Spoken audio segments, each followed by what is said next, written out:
నమస్తే అండి అందరికీ welcome back to my channel చిన్నారి మాట. ఈరోజు కాకరకాయ నిల్వ పచ్చడి ఎలా చేయాలో చూద్దాం. నేను ఇక్కడ 1/2 కేజీ కాకరకాయలను తీసుకొని శుభ్రపరచుకొని ముక్కలుగా కట్ చేసుకొని ఒక బౌల్లో వేసుకున్నాను. వాటికి తగినంత ఉప్పు పసుపుని యాడ్ చేసి ముక్కల్ని గట్టిగా కలుపుకుని ఒక 5 నుంచి 10 నిమిషాలు మూత పెట్టి ఉంచాలి. ఆ తర్వాత బాణలి తీసుకొని దానిలో తగినంత ఆయిల్ వేసుకొని, అంటే ఇక్కడ నేను 1 టేబుల్ స్పూన్ యాడ్ చేశాను. మనం 10 నిమిషాల తర్వాత ముక్కల్ని గట్టిగా పిండుకొని నీరునంతటిని తీసేసి బాణలిలో వేయాలి. దీనిని 5 నుంచి 7 నిమిషాల వరకు వేగనివ్వాలి. ఇంతలో మనం చింతపండు గుజ్జు కూడా పచ్చడికి తయారు చేసుకోవాలి.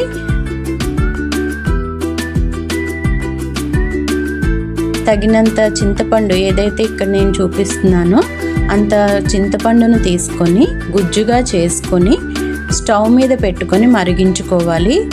దీనికి తగినంత ఉప్పుని, అవసరమైన వాళ్ళు పసుపుని కూడా యాడ్ చేసుకోవచ్చు. మరిగిన తర్వాత చల్లార్చుకోవాలి చింతపండుని గుజ్జుని కూడాను.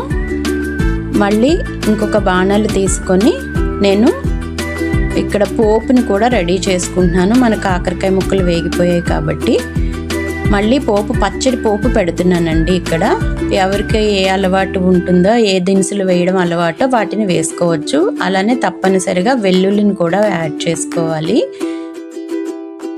ఇక్కడ నేను 2 వెల్లుల్లిపాయలను తీసుకొని అలానే వీటన్నిటినీ చల్లార్చుకొని చింతపండు గుజ్జుని ముక్కలకి కలుపుకొని తగినంత కారం యాడ్ చేసుకొని పోపు కూడా చల్లారిన తర్వాత ఆ మిశ్రమాన్ని అంతటిని పోపులో వేసుకోవాలి.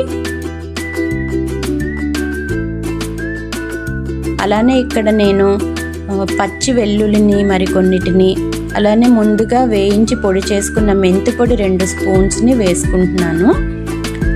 అవసరమైన వాళ్ళు వేసుకోవచ్చు, మాకు అలవాటు లేదు అన్న వాళ్ళు అవాయిడ్ చేయొచ్చు. శుభ్రంగా కలుపుకొని మనం స్టోర్ చేసుకోవచ్చండి వీటిని. అలానే ఆవపిండి కూడా ఇంట్రెస్ట్ ఉన్న వాళ్ళు వేసుకోవచ్చు. ఇక్కడ నేను గ్లాస్ జార్లో వీటిని స్టోర్ చేస్తున్నానండి. ఇది మనకి నెల రోజులు ఖచ్చితంగా ఉంటుంది. అలానే ఇంకా కొద్దిగా ఆయిల్ పోస్తే మనకు 2 నెలల వరకు ఉంటుంది. Please like, share and subscribe my channel. Thank you అండి అందరికీ.